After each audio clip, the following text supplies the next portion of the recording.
أنفسنا ومن سيئات أعمالنا من يهده الله فلا مضل له ومن يضلله فلا هادي له ونشهد أن لا إله إلا الله وحده لا شريك له ونشهد أن سيدنا ونبينا وحبيبنا ومولانا محمدا عبده ورسوله أما بعد قال الله تبارك وتعالى في القرآن الكريم أعوذ بالله من الشيطان الرجيم بسم الله الرحمن الرحيم وتلك الأيام نداولها بين الناس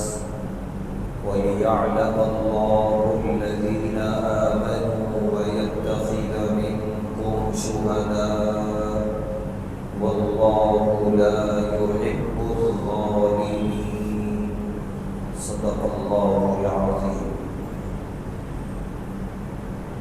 ہر طرح کی تعریف اور حمد و ثنا اللہ بزرگ و برتر کے لائق ہے، جس کا کوئی شریک نہیں، جس کا کوئی ساجی اور ہمسر نہیں، جو ہمیشہ سے ہے اور ہمیشہ رہے گا۔ بے شمار درود و سلام نازل ہوں اللہ کے آخری پیغمبر جناب محمد رسول اللہ صلی اللہ علیہ وسلم پر اور آپ کے تمام اصحاب اور اہل بیت پر۔ محترم حضرات، ماہ شوال ہم پر سایہ فکن ہے۔ اس ماہ کی 17 تاریخ کو احد کے میدان میں ایک عظیم معرکہ ہوا، ایک عظیم جہاد ہوا اسلام اور کفر کے درمیان۔ یہ جہاد اور یہ غزوہ تو صرف ایک دن کا ہے، لیکن اللہ نے اس کی ضمن میں جو آیتیں نازل فرمائی ہیں، وہ آیات اور ان آیات کے پیغامات یہ قیامت تک مسلمانوں کے لیے ہے۔ اس لیے ہمیں چاہیے کہ ان آیات کو اپنے پیش نظر رکھیں، ان آیات کے پیغامات کو سمجھیں اور اس کے مطابق زندگی گزاریں۔ کم و بیش اللہ تعالیٰ نے 4-5 رکوع نازل فرمائے احد کے سلسلے میں۔ اس کا پس منظر اور اس کے پیغامات پر ایک مختصر نظر ڈالتے ہیں۔ پس منظر یہ ہے کہ جب بدر کے میدان میں واضح فتح نصیب ہوئی مسلمانوں کو اور شرمناک شکست ہوئی کافروں کو، اور وہ ذلت و رسوائی کے ساتھ اپنے وطن لوٹے، تو ان کے اندر انتقام اور بدلے کی آگ بھڑک رہی تھی۔ ان کے تقریباً 70 کفار مارے گئے تھے، جس میں بڑے بڑے سردار بھی تھے، جس میں ابو جہل بھی تھا۔ یہ ان کے لیے ایک ناقابل برداشت صدمہ تھا، غم تھا۔ پھر اس پر مزید یہ کہ یہودی جاتے تھے کفار کے پاس اور جا کے انہیں برانگیختہ کرتے تھے، انہیں چڑھاتے تھے کہ تمہارے فلاں اور فلاں مارے گئے، تو کب بدلہ لوگے ان کا انتقام کب لوگے؟ چنانچہ 1 سال گزارا ہے کفار نے اسی انتقام کی آگ میں اور اس کی تیاری میں۔ 1 سال کے بعد ماہ شوال میں یہ خبر آئی مدینۃ المنورہ کہ کفار پوری تیاری کے ساتھ مدینے کی طرف آ رہے ہیں۔ پیارے نبی صلی اللہ علیہ وسلم نے صحابہ کرام سے مشورہ فرمایا۔ پہلے بات یہ آئی کہ مدینے میں رہ کے یہ جہاد کیا جائے، اور پیارے نبی صلی اللہ علیہ وسلم کی بھی یہی رائے تھی۔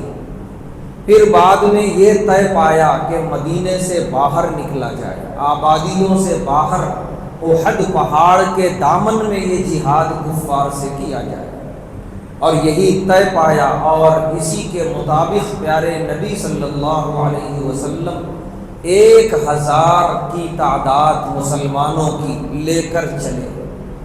راستے میں عبداللہ بن ابی نامی منافق، بلکہ منافقوں کا سردار، اپنے 300 منافقوں کو لے کر واپس ہو گئے، یہ کہہ کے کہ ہماری بھی رائے یہ تھی کہ جنگ مدینے میں لڑی جائے، لیکن ہماری نہیں سنی گئی۔ ایک بہانہ اسے ملا، اور اس بہانے کو اپنا ایک سبب بنا کر 300 منافقوں کو لے کر لوٹ گیا۔ 1000 میں سے 300 جب نکل گئے تو باقی رہے 700، اور کفار آ رہے تھے 3000 کی تعداد لے کر، ساری تیاریوں کے ساتھ۔ انسان ایک نفسیاتی مخلوق ہے، 1000 میں سے 300 اچانک نکل جائیں تو بقیہ لوگوں کے دلوں میں بھی بزدلی اور اس طرح کی باتیں آتی ہیں کہ ہم اتنے کافی ہو جائیں گے یا نہیں، کیا ہمیں جا کے لڑنا چاہیے یا واپس ہو جانا چاہیے، کیونکہ ابھی جو 700 صحابہ کرام تھے ان کے سامنے یہ بات کھل کے نہیں آئی تھی کہ یہ 300 سارے کے سارے منافق تھے۔ وہ تو بعد میں معلوم ہوا جب آیتیں نازل ہوئی تو یہ تو پورے منافق تھے۔ تو اسی لیے بقیہ صحابہ کرام کے دلوں میں بھی باتیں آ رہی تھی کہ ہمیں کیا کرنا چاہیے۔ اللہ نے آیت اتاری، واللہ ولیہما، اللہ ان کا کارساز تھا، اللہ ان صحابہ کرام کا مددگار تھا، اللہ نے ان کے دلوں کو مضبوط کیا اور وہ پوری مضبوطی کے ساتھ آگے بڑھے۔ تو یہ 300 تعداد کے نکل جانے سے ان کے اندر کوئی بزدلی نہیں آئی، کوئی احساس کمتری نہیں آیا۔ 700 کی تعداد لے کر پیارے نبی صلی اللہ علیہ وسلم احد کے میدان میں پہنچے، اور ادھر 3000 کی تعداد ہے کفار کی۔ جہاد شروع ہونے سے پہلے پیارے نبی صلی اللہ علیہ وسلم نے ایک چیز پر غور کیا کہ مسلمان جس طرف کھڑے تھے پیچھے کی جانب ایک راستہ تھا 2 پہاڑوں کے درمیان۔ پیارے نبی صلی اللہ علیہ وسلم نے صحابہ سے فرمایا کہ دوران جنگ اگر کفار کا کوئی لشکر ادھر سے اور پیچھے سے آ گیا اندر، اور پیچھے سے ہم پر حملہ کر دیا تو بڑا شدید نقصان ہو جائے گا۔ تو پیارے نبی صلی اللہ علیہ وسلم نے دور اندیشی کا ثبوت اس طرح دیا کہ آپ نے 40 ماہر تیر اندازوں کو اس ٹیلے پہ کھڑا کر دیا، اور ان 40 میں ایک کو امیر مقرر کیا، حضرت عبداللہ بن جبیر رضی اللہ تعالی عنہ، کہ آپ امیر ہیں اور آپ کے ہاتھ کے نیچے یہ 40 تیر انداز ہیں۔ یہاں کھڑے ہونے کی ذمہ داری یہ ہے کہ اگر کفار دوران جنگ اس راستے سے آنے کی کوشش کرے تو تیروں کی بارش کر دینا، وہ اس طرف نہ آنے پائیں۔ اور پیارے نبی صلی اللہ علیہ وسلم نے جملہ ارشاد فرمایا کہ ان ظہرنا او ان ظہروا علینا، ہم غالب آئیں یا کفار ہم پر غالب آئیں، یہاں سے مت ہٹنا، یہیں پر تمہیں کھڑے رہنا ہے۔ چنانچہ حضرت عبداللہ بن جبیر رضی اللہ تعالی عنہ اپنے 40 تیر اندازوں کو لے کر وہاں کھڑے ہو گئے۔ اس کے بعد باقاعدہ جہاد کا آغاز ہوا، بالکل وہی منظر تھا جہاد کا جو بدر کا منظر تھا۔ یک طرفہ مسلمان شروع سے ہی غالب رہے اور غالب آتے چلے گئے، یہاں تک کہ کفار میدان چھوڑ کے بھاگ گئے، اور میدان چھوڑ کر اپنے ساز و سامان اور مال غنیمت چھوڑ کر بھاگ گئے۔ ان کے ساتھ جو عورتیں آئی تھیں ان کے ساز و سامان کی حفاظت کے لیے وہ بھی بھاگ گئی، کوئی نہیں بچا میدان میں۔ یہاں تک کہ مسلمان اب مال غنیمت اکٹھا کرنے میں لگے تھے۔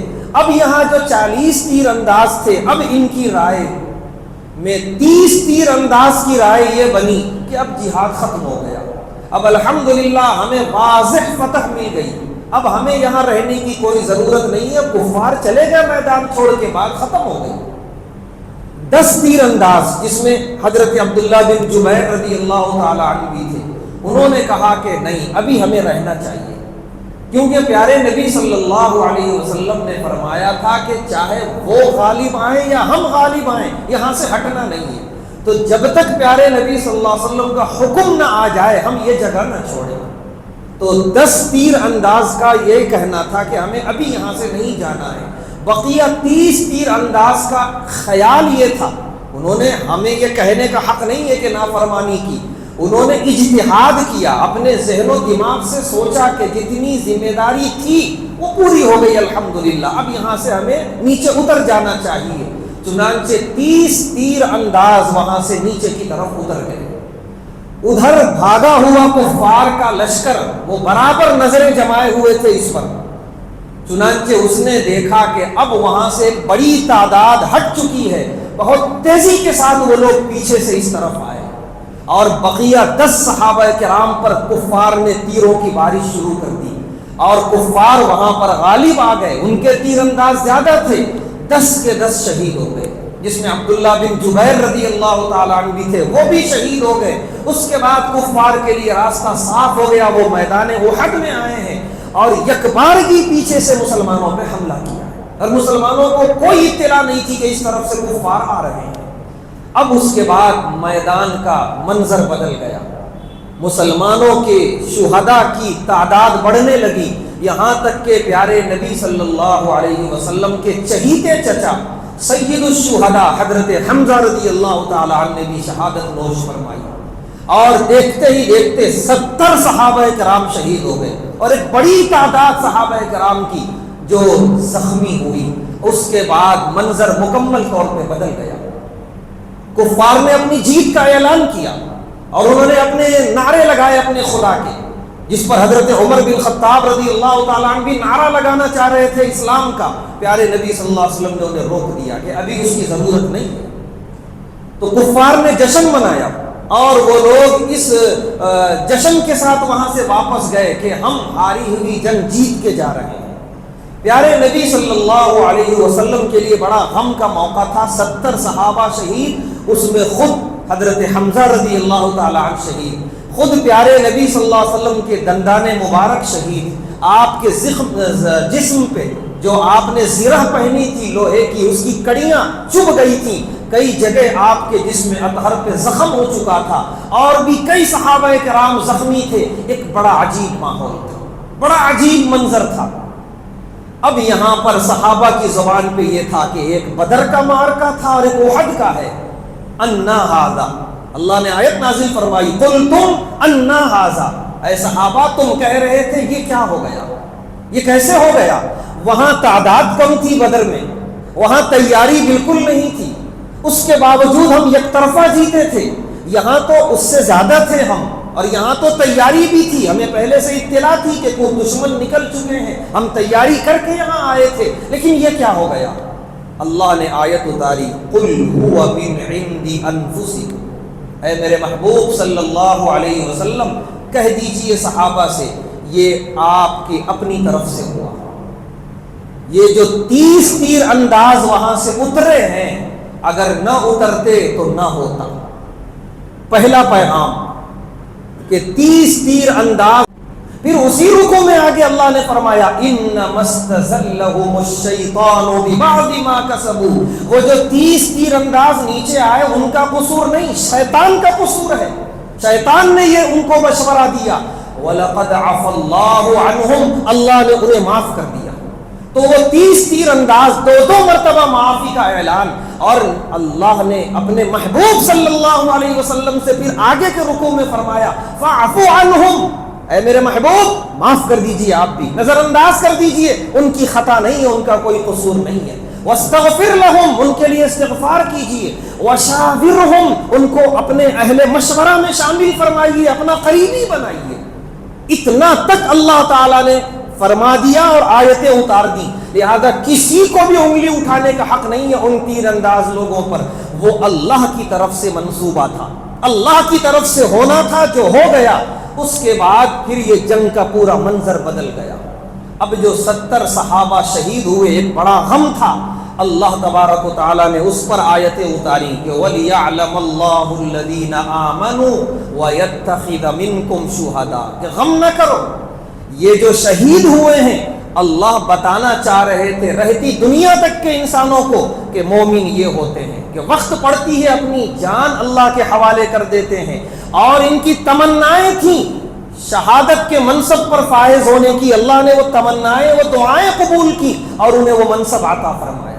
یہ آیت اللہ نے اتار کے یہ پیغام دے دیا کہ جب بھی جنگ ہو دشمنوں سے اور ہمارے اپنے اعزاء اور ہمارے اپنے رہبر شہید ہو رہے ہوں تو غم نہ کریں. اس بات کا بالکل غم نہ کریں کہ کفار جیت رہے ہیں، ان کو غلبہ حاصل ہو رہا ہے. نہیں، یہ شہادتیں یہ بڑی قیمتی چیز ہے. وہ کفار کی جیت عارضی ہے، وہ تو جہنمی ہے. یہ جو شہادتیں مل رہی ہیں یہ بہت بڑی چیز ہے. یہ اللہ انہیں شہادت کے منصب پہ فائز کر رہے ہیں، انہیں اپنا قریبی بنا رہے ہیں. وہ اللہ کے منتخب ہیں، وہ اللہ کے چنندہ ہیں. یہ آیتیں اللہ تبارک و تعالیٰ نے اتاری، اور انہی آیتوں میں اللہ نے ایک آیت اتاری وَتِلْكَ الْأَيَّامُ نُدَاوِلُهَا بَيْنَ النَّاسِ. اے مسلمانوں، وہ بدر تھا اور یہ احد ہے. اس کا منظر کچھ اور تھا، اس کا منظر کچھ اور ہے. کیونکہ دنیا میں اللہ کا اصول ہے کہ ایام ایک جیسے نہیں رہتے. ایام نداولها بین الناس، ہم لوگوں کے درمیان ایام کو بدلتے رہتے ہیں. کبھی کوئی غالب ہے تو کبھی کوئی غالب ہے. بلکہ تورات و انجیل کے اندر یہ لکھا ہے کہ انبیاء ابتدا میں مغلوب ہوتے ہیں، بظاہر کفار کا غلبہ ہوتا ہے، اخیر میں جا کے اللہ تعالیٰ انبیاء کو ایسا غالب کرتے ہیں کہ پھر کفار ختم ہو جاتے ہیں ان کے سامنے سے. تو بالکل اسی طرح ہوا کہ یقیناً بدر میں فتح ملی، لیکن احد میں اللہ تبارک و تعالیٰ نے آزمائشوں سے دوچار کیا. پھر بہت سارے لوگ شہید ہوئے احزاب کے اندر. اس کے بعد اللہ تبارک و تعالیٰ نے جو غلبہ عطا فرمایا وہ یک طرفہ مسلمانوں کو، الحمدللہ. پھر فتوحات کا جو سلسلہ شروع ہوا وہ تھمتا نہیں تھا. تو پیارے نبی صلی اللہ علیہ وسلم پر اللہ نے یہ آیت اتار کے مسلمانوں کو خبردار کر دیا کہ یقیناً صاحب ایمان ہونا یہ بڑے فخر کی چیز ہے، لیکن اس کا اصل بدلہ تو آخرت میں ملے گا. دنیا میں آزمائشیں آئیں گی، امتحانات سے دوچار ہونا پڑے گا. اس وقت اپنے صاحب ایمان ہونے کا ثبوت دینا پڑے گا. اللہ نے آیت اتاری ام حسبتم ان تدخلوا الجنہ ولما يعلم اللہ الذین جاہدوا منکم، کہ کیا تم نے یہ گمان کر رکھا ہے کہ صرف کلمہ پڑھنا کافی ہو جائے گا تم جنت میں چلے جاؤ گے، حالانکہ ابھی تمہارے مجاہدے کا، تمہاری قربانیوں کا امتحان باقی ہے. یہ آیتیں صرف صحابہ کے لیے نہیں تھیں، انہوں نے تو ایسی قربانیاں دی ہیں کہ زمین و آسمان نے کبھی نہیں دیکھا ہوگا. یہ آیتیں ہمارے لیے بھی ہیں کہ ہمیں بھی اپنی حد تک، اپنی استطاعت اور اپنی اوقات میں رہتے ہوئے بھی قربانیاں دینی ہیں دین اسلام کے لیے، چاہے وہ اپنے نفس کی قربانی، اپنے اموال کی قربانی، اپنی جانوں کی قربانی یا اپنے اوقات کی قربانی ہو، جیسی ہو بہرحال قربانیاں دینا ہے. اللہ فرما رہے بغیر قربانیوں کے امتحان کے، بغیر مجاہدے کے جنت میں جانے کا تم نے گمان کیسے کر لیا؟ ام حسبتم، تم نے گمان کیسے کیا ان تدخلوا الجنہ کہ جنت میں چلے جاؤ گے، ولما يعلم اللہ الذین جاہدوا، حالانکہ ابھی اللہ نے تمہارے مجاہدے کا امتحان تک نہیں لیا. تو یہ اللہ تبارک و تعالیٰ نے احد کے ذریعے، احد کے واسطے سے پوری دنیا کے مسلمانوں تک کو یہ پیغام دے دیا کہ آزمائشیں آئیں گی، حالات آئیں گے، ہمیں مجاہدہ کرتے رہنا ہے. اور اسی میں اللہ تعالیٰ نے ایک بڑی پیغام رسا آیت نازل فرمائی. ہوا یہ تھا کہ پیارے نبی صلی اللہ علیہ وسلم کے دندان مبارک شہید ہوئے. آپ کے جسم مبارک میں لوہے کی کڑیاں چبھ گئی تھیں. اس کو نکالنے کے لیے حضرت علی رضی اللہ تعالی عنہ پیارے نبی صلی اللہ علیہ وسلم کو ایک ٹیلے کے پیچھے لے گئے اور وہاں جا کر کڑیاں نکال رہے تھے، جو کہ بڑا صبر آزما مرحلہ تھا. اور ادھر میدان جہاد میں پیارے نبی صلی اللہ علیہ وسلم نظر نہیں آئے تو کافروں کی طرف سے یہ افواہ اڑا دی گئی کہ مسلمانوں کے نبی شہید ہو گئے. اب جو مسلمانوں نے یہ خبر سنی اور ادھر ادھر دیکھا، واقعتاً پیارے نبی صلی اللہ علیہ وسلم میدان میں نظر نہیں آ رہے ہیں. ایک بڑا مایوس کن مرحلہ آیا صحابہ کے لیے. حضرت عمر بن خطاب رضی اللہ تعالیٰ نے تلوار زمین پہ پھینک دی کہ جب نبی نہیں تو پھر اب یہ جہاد کس کام کا اور یہ مجاہدہ کس کام کا. ایک عجیب سا منظر تھا. اب ہم خود اندازہ لگا سکتے ہیں کہ صحابہ کے لیے سب کچھ نبی تھے, اور نبی کے بارے میں ایسی خبر آئی ہوگی تو کیسا غموں کا پہاڑ گرا ہوگا صحابہ کے اوپر. اللہ تعالیٰ نے آیت نازل فرما دی, وما محمد الا رسول قد خلت من قبلہ الرسل, کہ محمد صلی اللہ علیہ وسلم اللہ کے رسول ہیں, اور جتنے رسول اس دنیا میں آئے ایک وقت پر سب رخصت ہو گئے. تو یہ آخری محبوب صلی اللہ علیہ وسلم بھی ایک وقت آئے گا دنیا سے رخصت ہو جائیں گے.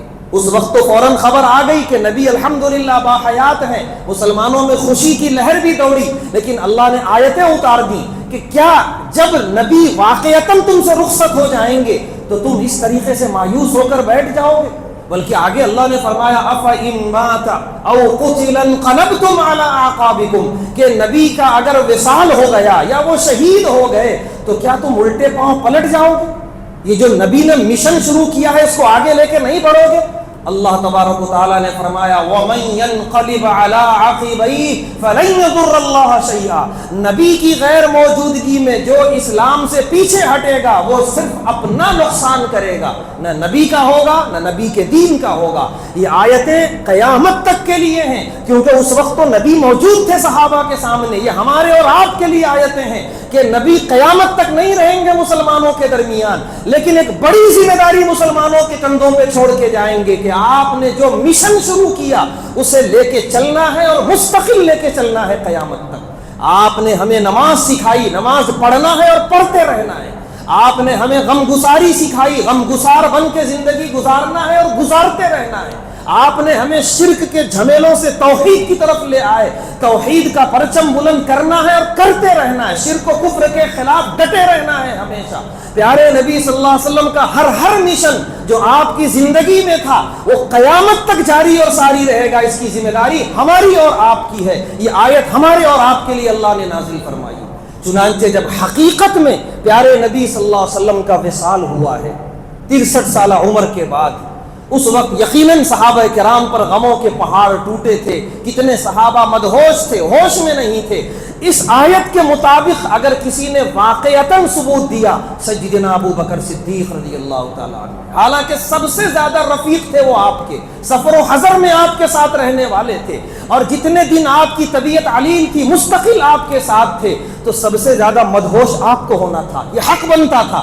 سب سے زیادہ آپے سے باہر آپ کو ہونا تھا غم میں, لیکن جیسا سنبھالا ہے انہوں نے اپنے آپ کو اور پھر پوری امت کو, اس کی نظیر نہیں ملتی دنیا میں. انہوں نے مسجد نبوی کے دروازے پہ کھڑے ہو کے جو خطبہ دیا, اس خطبے میں یہ آیت پڑھی وما محمد الا رسول, کہ مسلمانوں بھول گئے, اللہ نے یہ آیت اتاری تھی کہ محمد صلی اللہ علیہ وسلم اللہ کے رسول ہیں. وہ اپنی ایک ذمہ داری کے تحت دنیا میں آئے ہیں. جب ان کی رسالت کا کام پورا ہو جائے گا وہ اس دنیا سے رخصت ہو جائیں گے, اور وہ رخصت ہو گئے. حضرت عمر بن خطاب رضی اللہ تعالیٰ عنہ فرماتے ہیں یہ آیت اتری تھی احد میں, اس کے بعد کئی مرتبہ میں نے تلاوت کی, لیکن آج جب ابو بکر صدیق رضی اللہ تعالیٰ عنہ نے یہ آیت پڑھی تو ایسا لگا آج نازل ہوئی ہے اور میرے لیے نازل ہوئی ہے. یہ آیت اس طریقے سے پیغام دے رہی ہے.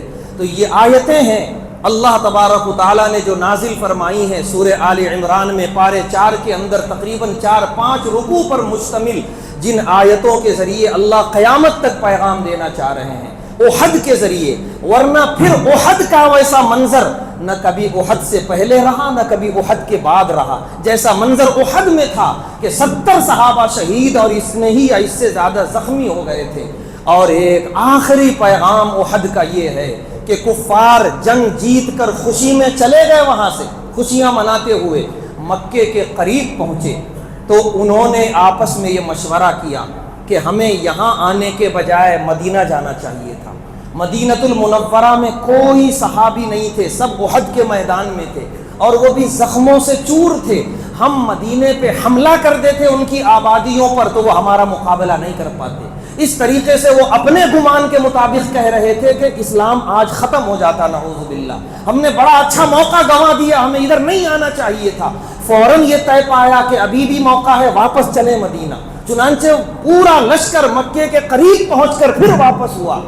پیارے نبی صلی اللہ علیہ وسلم کو اطلاع ملی کہ اب بات آ گئی ہے مدینہ شہر کی، مدینے کی ماؤں بہنوں کی اور مدینے کی آبادی کی۔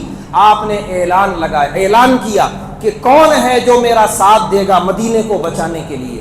زخمی صحابہ اٹھے ہیں زخموں کی حالت میں، الذین استجابوا للہ والرسول من بعد ما اصابهم القرح، اللہ تعریف کر رہے ہیں کہ جنہوں نے زخم لگنے کے بعد، زخموں سے چور ہو جانے کے بعد اللہ کے رسول کی ایک آواز پہ لبیک کہا اور کھڑے ہو گئے، اور انہوں نے کہا لبیک یا رسول اللہ، ہم حاضر ہیں اللہ کے رسول صلی اللہ علیہ وسلم، آپ حکم دیجئے کدھر جانا ہے، کیسے کرنا ہے، ہم اس کے لیے حاضر ہیں۔ پیارے نبی صلی اللہ علیہ وسلم کے حکم کے مطابق سارے صحابہ پھر مجتمع ہو گئے۔